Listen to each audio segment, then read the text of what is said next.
দীপ্ত সংবাদে আমন্ত্রণ জানাচ্ছি আমি তারান্নুম জ্যোতি। শুরুতেই জানাবো সংবাদ শিরোনাম। কাদিয়ানীদের রাষ্ট্রীয়ভাবে নিষিদ্ধ ও অমুসলিম ঘোষণার দাবি, ঢাকায় খতমে নবুয়াত মহাসম্মেলন। ক্ষমতায় গেলে ভারতের দাদাগিরি কমাবে বিএনপি, গঙ্গা ব্যারেজ তৈরি করে পানি সংরক্ষণের চিন্তা। গণভোট সহ যে কোনো বিষয়ে একপেশে সিদ্ধান্ত নয়, সরকারের উচিত সংলাপ করা, বলছে জামায়াত। হানি ট্র্যাপে বর্বরতার শিকার রংপুরের ব্যবসায়ী আশরাফুল, জ্বরে জোতার প্রেমিকা শামীমা গ্রেপ্তার।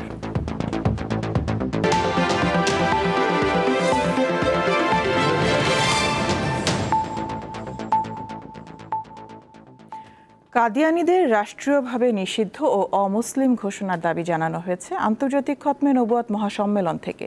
শনিবার রাজধানীর সোহরাওয়ার্দী উদ্যানে অনুষ্ঠিত সম্মেলন থেকে দাবি আদায়ে নানা কর্মসূচিও ঘোষণা করা হয়েছে। এতে বিএনপির স্থায়ী কমিটির সদস্য সালাউদ্দিন আহমেদ বলেন, তারা ক্ষমতায় গেলে মহান আল্লাহর উপর বিশ্বাস ও আস্থা সংবিধানে পুনর্বহাল করবেন।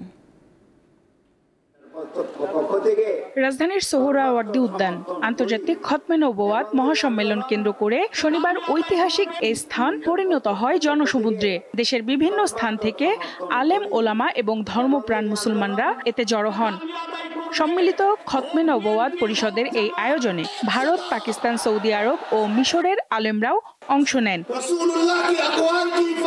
আলেম ওলামাদের পাশাপাশি বিভিন্ন রাজনৈতিক দলের নেতারা এতে যোগ দেন। এ সময় বক্তারা ইসলামের নামে বিভ্রান্তি ছড়ানো বন্ধের দাবি জানান।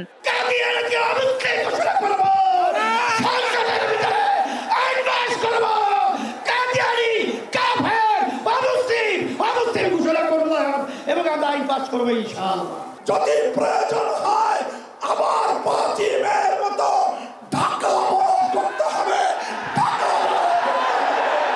বাংলাদেশ জামায়াতে ইসলামীর পক্ষে বক্তব্য রাখেন দলটির এই সহকারী সেক্রেটারি জেনারেল। আমরা যদি এই বাংলাদেশে জনগণ যদি আমাদেরকে নির্বাচিত করে, এই বাংলাদেশে আগামী দিনে অমুসলিম কাদিয়ানীরা অমুসলিম ঘোষিত হবে ইনশাআল্লাহ। মহাসম্মেলনে উত্থাপিত দাবির বিষয়ে বিএনপির অবস্থান জানান দলটির স্থায়ী কমিটির এই সদস্য। বাংলাদেশের রাষ্ট্র ক্ষমতায় সরকার পরিচালনার দায়িত্ব আল্লাহ রাব্বুল আলামিন আমাদেরকে দেয়। এদেশের জনগণ যদি আমাদেরকে মহব্বত করে দায়িত্ব দেয়, যদি আপনারা সবাই সহযোগিতা করেন, তাহলে আপনাদের এখানে আজকে যে সমস্ত দাবি দেওয়া আছে, আমরা সকল দাবি দেওয়া এই প্রস্তাবের পক্ষে। কানুনি সকল ব্যবস্থা জাতীয় সংসদে আলাপ আলোচনার মাধ্যমে গ্রহণ করা হবে ইনশাআল্লাহ। সালাউদ্দিন আহমদের বক্তব্য চলাকালে কাদিয়ানীদের কাফের ঘোষণার দাবিতে হইচই শুরু হয়। রাসূলুল্লাহ সাল্লাল্লাহু আলাইহি ওয়াসাল্লাম বলে গিয়েছেন, আমি আখেরি নবী, আমার পরে কোনো রাসূল আসবে না, কোনো নবী আসবে না। যদি কেউ এর পরে কেউ দাবি করে থাকেন, নিজেকে নবী ঘোষণা করে থাকেন, তাহলে তিনি রাসূলুল্লাহ সাল্লাল্লাহু আলাইহি ওয়াসাল্লামের এই বাণীর মধ্যে নাই। আন্তর্জাতিক খতমে নবুয়াত মহাসম্মেলনে দেশের বেশ কয়েকজন শীর্ষ আলেমও বক্তব্য রাখেন। সঞ্জিদা প্লাবনী, দীপ্ত সংবাদ, ঢাকা। ক্ষমতায় গেলে গঙ্গা ব্যারেজ তৈরি করে পদ্মার পানি সংরক্ষণের ব্যবস্থা করা হবে বলে জানিয়েছেন বিএনপি মহাসচিব মির্জা ফখরুল ইসলাম আলমগীর। শনিবার চাঁপাইনবাবগঞ্জে এক গণসমাবেশে তিনি একথা বলেন। বিএনপি ক্ষমতায় গেলে ভারতের দাদাগিরি বন্ধে গুরুত্ব দেওয়ার কথাও জানান তিনি। বিএনপি মহাসচিব বলেন, নির্বাচনে না গেলে জামায়াতের অস্তিত্ব থাকবে না।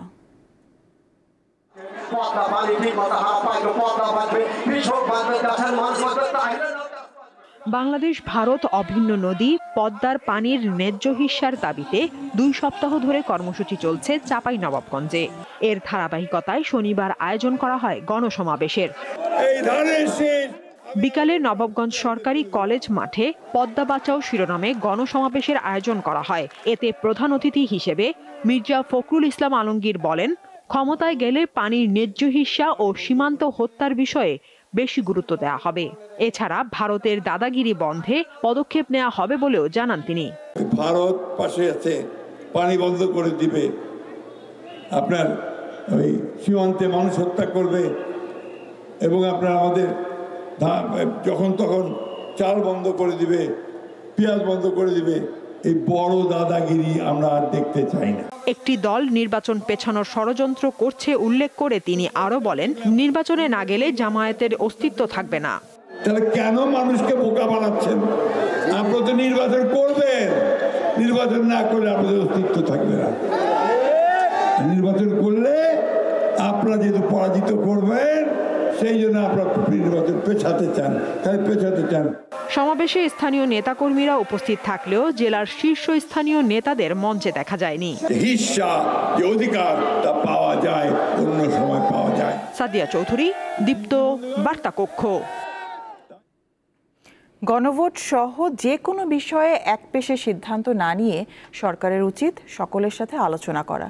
শনিবার ঢাকায় এক আলোচনায় কথা জানান জামায়াতের নায়েবে আমির মুজিবুর রহমান।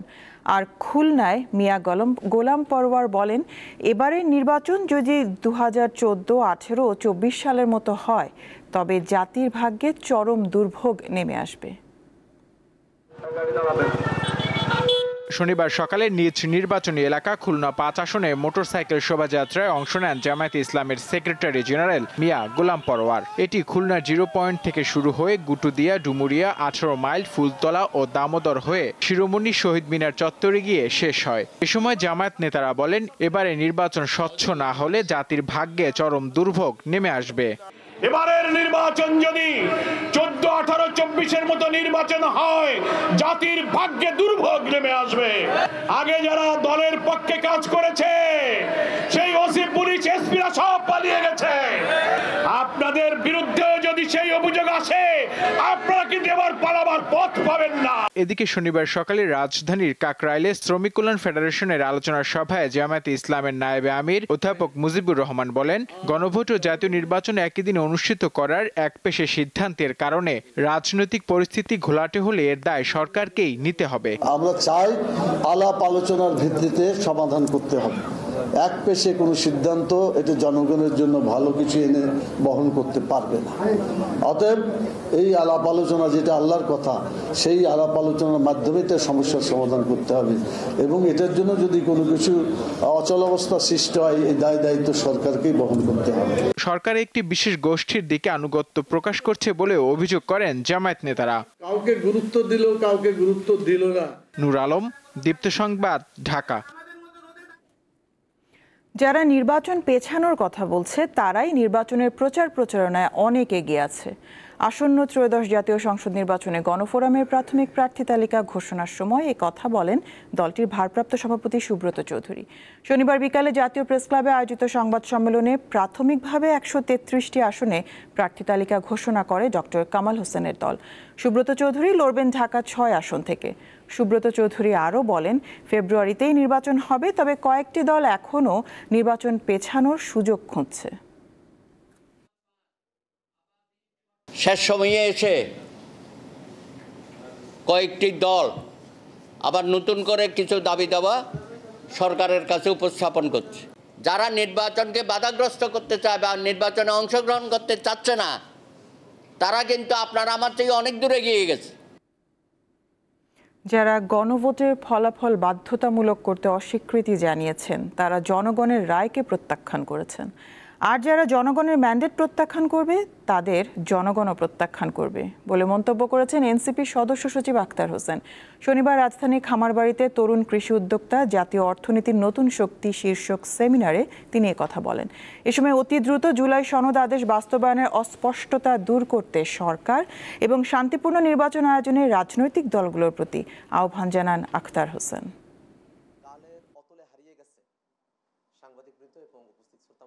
গণভোটের ফলাফল বাধ্যতামূলকভাবে মানতে যারা অস্বীকৃতি জ্ঞাপন করছে তারা প্রকারান্তরে জনরায়কে, জনগণের ম্যান্ডেটকে তারা প্রত্যাখ্যান করছে এবং যারা জনগণের ম্যান্ডেটকে প্রত্যাখ্যান করবে বাংলাদেশের জনগণও তাদেরকে প্রত্যাখ্যান করবে।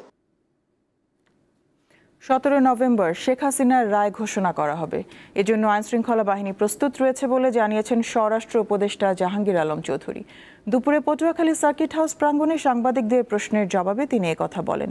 স্বরাষ্ট্র উপদেষ্টা আরও বলেন, রায় ঘোষণা নিয়ে কোনো ধরনের আশঙ্কা নেই, সবকিছু ভালোভাবে হয়ে যাবে এবং যে যার দায়িত্ব ভালোভাবে পালন করবে।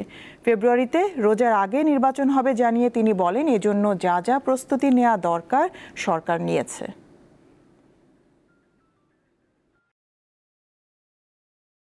রায় ঘোষণা করা হবে, এটা তো কনফার্ম, সে আপনাদের কোর্টে থেকে জানিয়ে দিয়েছে। এটার জন্য আইন শৃঙ্খলা বাহিনী তাদের যা যার প্রস্তুতি নেওয়া নিয়েছে এবং এটার ক্ষেত্রে কোনো ধরনের কোনো রকম কারো কোনো আশঙ্কা নেই। এটা খুব ভালোভাবে হয়ে যাবে। ফেব্রুয়ারিতে নির্বাচনের ডেটটা ডিক্লেয়ার করে ইলেকশন কমিশন, বাট এটা ফার্স্ট উইক ফেব্রুয়ারির প্রথম দিক দিয়ে হবে, রোজার আগে হবে।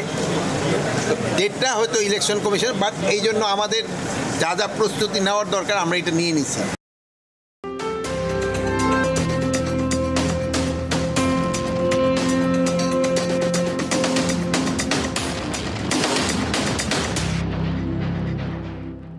এবার ভোটের হাওয়া।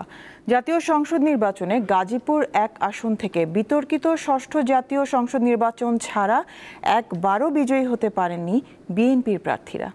এবার নিজেদের অস্তিত্ব ফিরিয়ে আনতে চান তারা। জামায়াত ও ইসলামী আন্দোলন সহ অন্যান্য দলের প্রার্থীরাও আটঘাট বেঁধেই মাঠ চষে বেড়াচ্ছেন।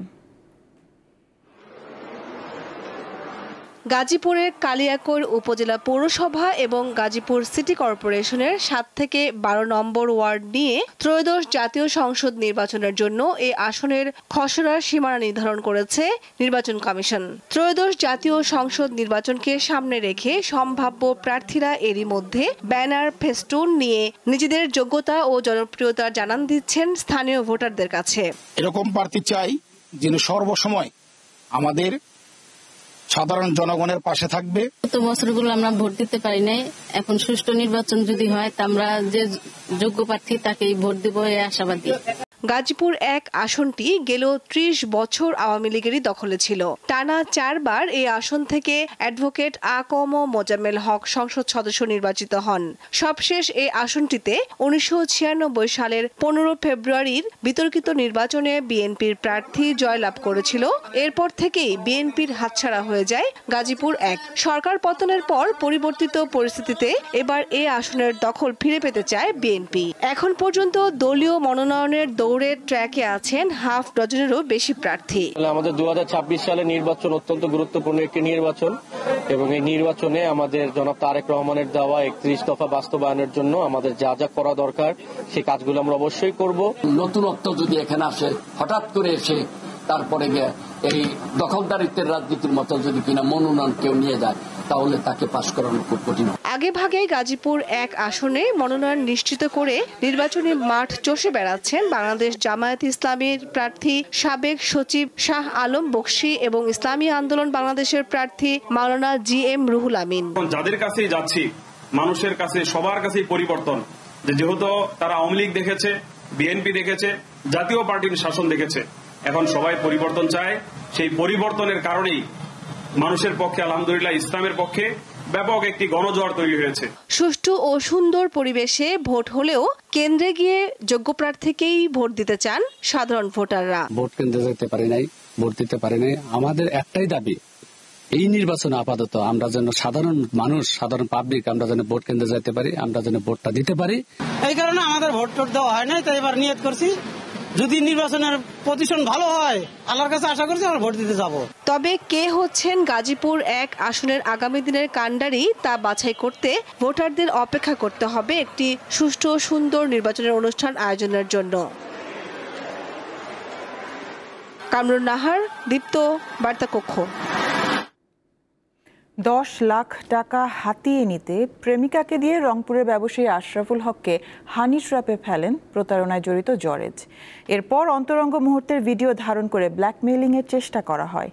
এতে কাজ না হওয়ায় আশরাফুলকে হত্যা করেন জরেজ ও তার প্রেমিকা শামীমা।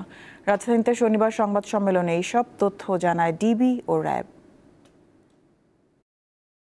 আশরাফুল হক হত্যাকাণ্ড যেন চরম বর্বরতার এক প্রতীক, যার পরতে পরতে রয়েছে লোভ ও অনৈতিক সম্পর্কের করুণ পরিণতির বাস্তব চিত্র। মামলার আসামিদের গ্রেপ্তারের পর তাদের বয়ান থেকে যা বেরিয়ে আসে। আলোচিত এই হত্যাকাণ্ড নিয়ে শনিবার সংবাদ সম্মেলনে র‍্যাব ৩ জানায়, মূল আসামি জরেজের সঙ্গে শামীমা আক্তারের ১ বছর ধরে প্রেমের সম্পর্ক রয়েছে। দুজনে মিলে আশরাফুলকে নিয়ে তৈরি করেন হানি ট্র্যাপ। রংপুর হতে ঢাকায় আসার পূর্বেই জরেজ তার প্রেমিকা শামীমা আক্তার কোহিনুরকে ফোনে জানায় ভিকটিম আশরাফুলের সহিত সে যেন অন্তরঙ্গ ভিডিও ধারণ করে এবং পূর্ব পরিকল্পনা অনুযায়ী সে ভিডিও দেখিয়ে যাতে তারা ১০ লক্ষ টাকা আমাদের যে আশরাফুল তার কাছ থেকে আদায় করতে পারে। পরবর্তীতে মৃতদেহ গুমের উদ্দেশ্যে জরেজ বাজার থেকে চাপাতি ও ২টি ড্রাম কিনে আনেন। ১৩ নভেম্বর ২০২৫ তারিখ আশরাফুলের মৃতদেহ গুম করার উদ্দেশ্যে জরেজ নিকটস্থ বাজার হতে চাপাতি ও ২টি ড্রাম কিনে আনেন। জরেজ চাপাতি দিয়ে লাশটিকে মূলত ২৬টি টুকরো করেন এবং ২টি নীল রঙের ড্রামে ভরে রাখেন। এর আগে র‍্যাব ৩ কুমিল্লা থেকে গ্রেপ্তার করে শামীমাকে আর জরেজকে গ্রেপ্তার করে ঢাকা মহানগর গোয়েন্দা পুলিশ। শামীমা বলে যে ঠিক আছে, আমি তোমাকে ওরকম করে তুমি যেভাবে চাচ্ছ সেইভাবে বিকৃত পন্থায় করতে দেবো, তাহলে তোমার হাত বেঁধে দিই। তখন কি করে, কাপড় টাঙানোর একটা রশি ছিল, ওই রশি দিয়ে শামীমা কি করে আশরাফুলের হাতটা বেঁধে দেয়। তখন আশরাফুল একটু ছোটাছুটির চেষ্টা করে, ওখানে একটা হাতুড়ি ছিল, জারেজুল হাতুড়ি দিয়ে আশরাফুলের হাঁটুতে বাড়ি দেয়। বাড়ি দেওয়ার এক পর্যায়ে আশরাফুল যখন চিৎকার চেঁচামেচি করে, তখন শামীমা তার ওড়নাটা আশরাফুলের মুখের ভিতরে দিয়ে দেয়। রাজধানীর হাইকোর্ট মাজার গেটের কাছ থেকে গত ১৩ নভেম্বর ২টি ড্রামে ভরা খণ্ডিত অবস্থায় আশরাফুলের মরদেহ উদ্ধার করা হয়। হেদায়েতুল্লাহ সীমান্ত, দীপ্ত সংবাদ, ঢাকা। রাজশাহীতে বিচারকের ছেলেকে হত্যার ঘটনায় গ্রেপ্তার লিমন মিয়াকে ৫ দিনের রিমান্ডে পাঠিয়েছে আদালত।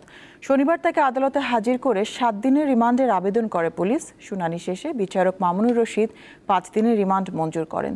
এদিকে আসামি লিমনের বক্তব্য মিডিয়ায় প্রচারের ঘটনায় ব্যাখ্যা দিতে রাজশাহী পুলিশ কমিশনারকে আদালতে তলব করেছে আদালত। শনিবার সকালে রাজশাহী সিএমএম আদালতের বিচারক মামুনুর রশিদ এই আদেশ দেন। আইনজীবী জানিয়েছেন, শোকজ নোটিশে রাজশাহী মহানগর পুলিশ কমিশনারকে ১৯ নভেম্বরের মধ্যে আদালতে উপস্থিত হয়ে জবাব দিতে নির্দেশ দেওয়া হয়েছে।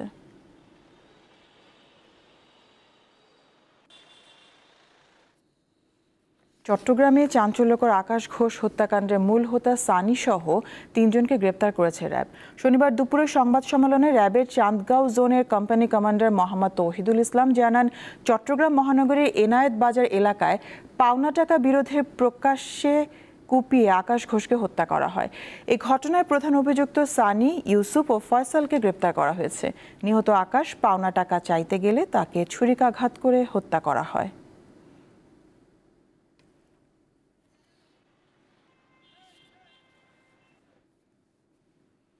চট্টগ্রাম বন্দরে বিভিন্ন টার্মিনাল বিদেশি অপারেটরদের কাছে ইজারা দেওয়ার প্রতিবাদে মশাল মিছিল করেছে শ্রমিক কর্মচারী ঐক্য পরিষদ। শনিবার সন্ধ্যায় বন্দরনগরীর নয়াবাজার বিশ্ব রোড থেকে শুরু হয় মশাল মিছিল। এটি বিভিন্ন গুরুত্বপূর্ণ সড়ক প্রদক্ষিণ করে বড়পুল এলাকায় গিয়ে শেষ হয়। এ সময় শ্রমিক নেতারা অভিযোগ করেন, সরকার ও বন্দর কর্তৃপক্ষ নিজেদের স্বার্থে স্বয়ংসম্পূর্ণ টার্মিনাল এনসিটিডিপি ওয়ার্ল্ডের হাতে তুলে দিচ্ছে। এই উদ্যোগ বন্ধ না হলে আরও বৃহত্তর আন্দোলনের হুঁশিয়ারি দেন শ্রমিক নেতারা।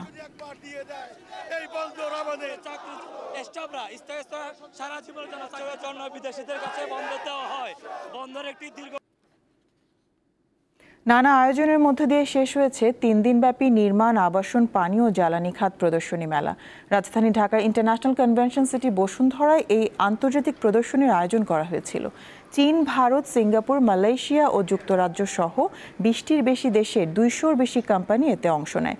এবারের প্রদর্শনীতে বেশ কিছু সেমিনার আয়োজন করা হয়। দেশের টেকসই জ্বালানি রূপান্তরকে অগ্রযাত্রাকে সমুন্নত রাখতে আয়োজক প্রতিষ্ঠান সেমস গ্লোবাল ও GIZ বাংলাদেশ উদ্ভাবন, প্রতিষ্ঠানগত সক্ষমতা বৃদ্ধি এবং নীতি সংলাপ অব্যাহত রাখার প্রতিশ্রুতি দেয়।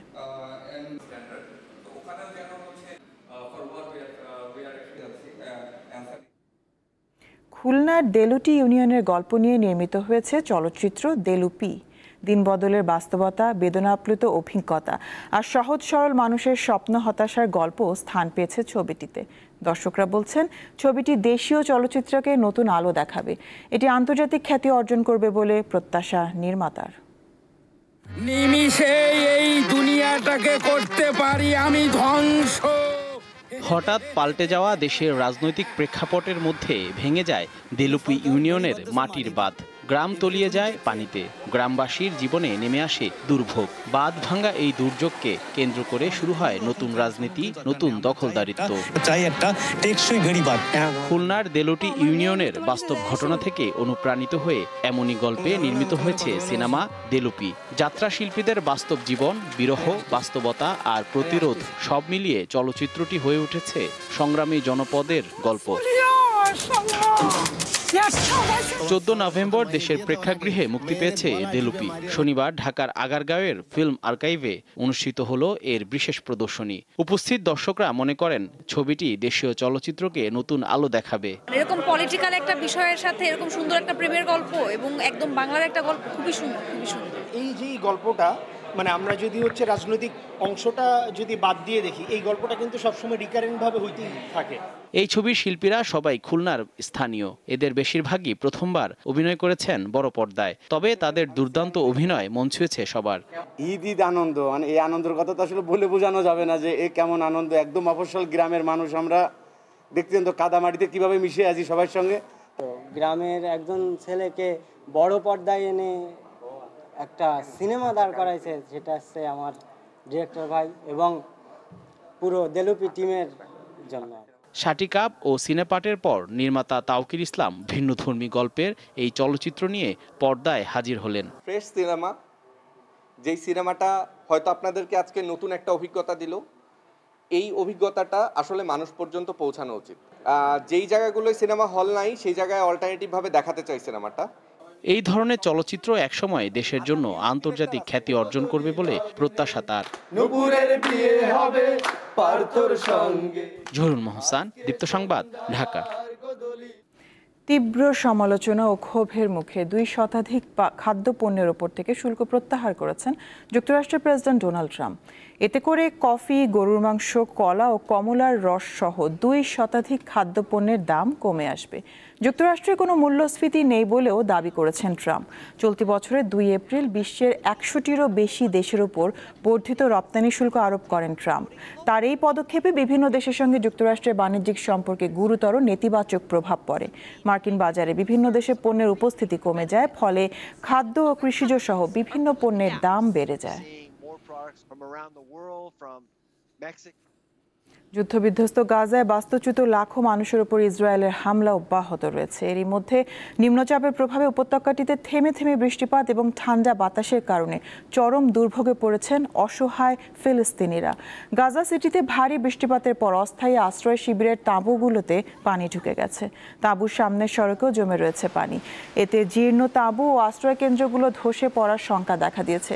গাজার মিডিয়া অফিস জানায়, ইসরায়েলি বোমা বর্ষণ ও প্রাকৃতিক দুর্যোগের ক্ষয়ক্ষতির কারণে তাঁবুর 93% আশ্রয়ের জন্য অনুপযুক্ত হয়ে পড়েছে। এদিকে ইসরায়েলি বাহিনী গাজায় প্রয়োজন অনুযায়ী মানবিক সাহায্য প্রবেশ করতে দিচ্ছে না।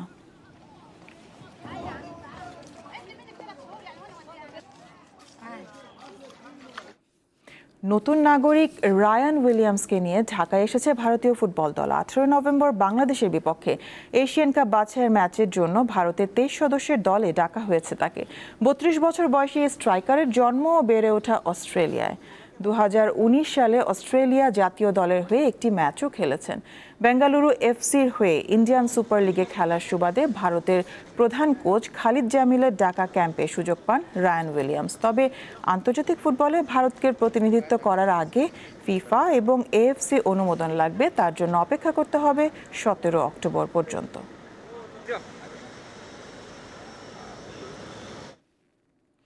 2 বছর পর প্রায় 3 শতাধিক বডি বিল্ডারের পদচারণায় মুখর হয়ে উঠেছে জাতীয় ক্রীড়া পরিষদের অডিটোরিয়াম।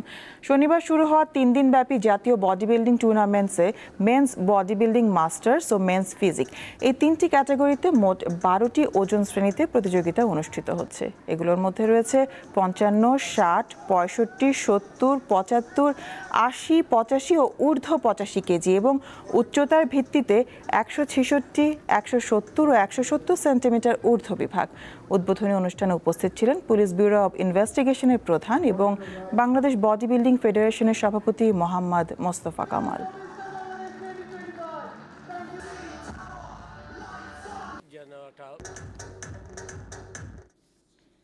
এর সাথে শেষ করব দীপ্ত সংবাদ শিরোনামগুলো জানাবো আরও একবার। কাদিয়ানীদের রাষ্ট্রীয়ভাবে নিষিদ্ধ ও অমুসলিম ঘোষণার দাবি, ঢাকায় খতমে নবুয়াত মহাসম্মেলন। ক্ষমতায় গেলে ভারতের দাদাগিরি কমাবে বিএনপি, গঙ্গা ব্যারেজ তৈরি করে পানি সংরক্ষণের চিন্তা। গণভোট সহ যে কোনো বিষয়ে একপেশে সিদ্ধান্ত নয়, সরকারের উচিত সংলাপ করা, বলছে জামায়াত।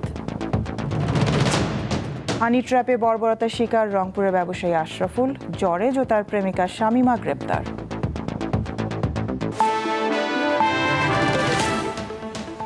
এই ছিল এখনকার মতন। আমি তারান্নম জ্যোতি বিদায় নিচ্ছি। দর্শক, আরও তথ্য বিনোদনের সংবাদ জানতে যুক্ত থাকুন দীপ্ত টিভি ডিজিটাল প্ল্যাটফর্মগুলোতে। এতক্ষণ সাথে থাকার জন্য ধন্যবাদ সবাইকে।